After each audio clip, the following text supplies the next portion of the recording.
Кыргызстан лыжа туризмине 20 миллиард доллар инвестиция тартууну көздөп жатканын туризмди өнүктүрүү фондунан билдиришти.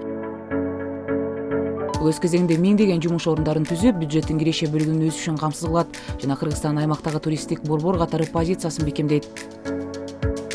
Адистердин айтымында Кыргызстанда лыжа туризмин өнүктүрүү үчүн эбегейсиз зор потенциал бар. Өлкө аймагынын 90%-ын ашыгын тоолор ээлеп турганы, бул заманбап лыжа базаларын түзүү үчүн уникалдуу шарттар бар. Өткөн жылы президенттин иш башкармалыгына караштуу Кыргыз Куршавел мамлекеттик ишканасын түзүү боюнча жарлыкка кол коюлган. Ал туризм тармагында инфраструктуралык долбоорлорду кластерди ыкма менен ишке ашыруу үчүн шарттарды түзүү, башкаруу структурасын жакшыртуу жана финансылык ресурстарды натыйжалуу пайдалануу максатында кабыл алынган. Долбоорун алкаганда Жыргалаң, Ак булак, Боз Учук тоо чокуларында жалпы узундугу 200 чакырымдай лыжа тебүүчү аянтчаларды куруу каралган. Ага 16,5 мың гектар жер берилген, 3 чоку 20 чакырым жаңы жол менен байланыштырыла тургандыгы маалымдалган.